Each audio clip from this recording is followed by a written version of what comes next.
Hello and welcome to Download a Print-Ready Object. This is part of our 3D printing series at the library. I'm your host David.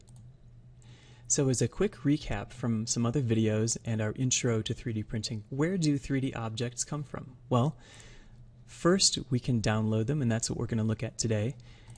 You can also 3D scan them from a real object on a scanner, or you can create them with some kind of 3D modeler directly in the computer. Downloading is by far the easiest.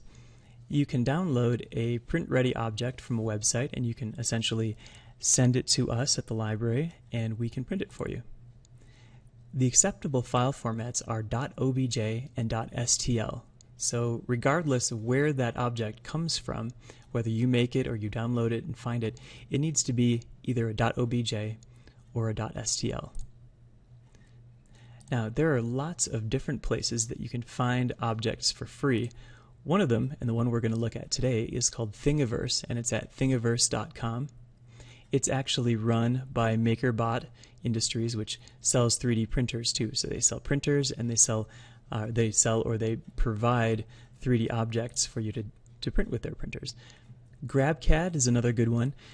This site specializes more in very technical objects, or objects that you would use for machines, wheels, screws, ready-made stuff that you could incorporate into designs.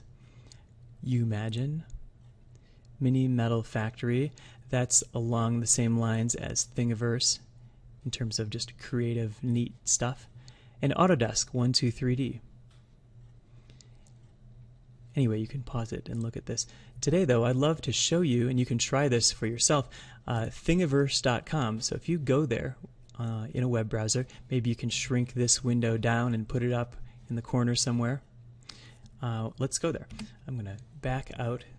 I have Thingiverse open, so I just went there. It's in another tab.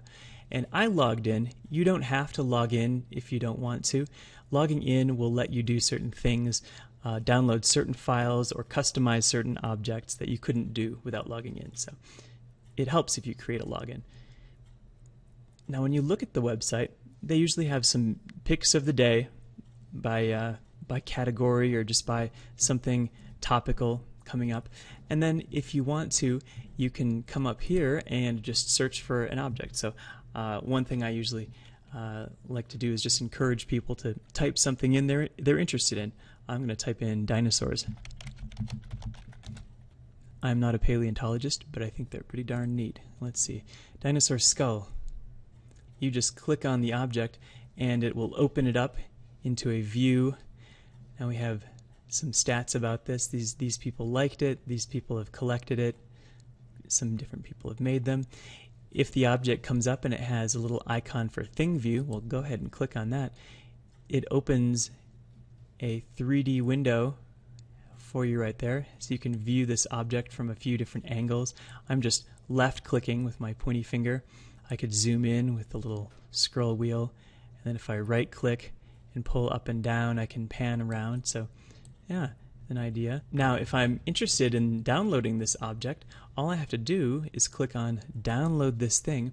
It takes me down to the bottom of the page, and you can see dino skull. Oh, it's an STL. That's what I want. I could click right here, or I could click on download all files. And there it is. That's it. Now if I click on this and say show in Finder, it'll show me where it went. Looks like it is a zipped file, and it's in the downloads directory. So easy to find.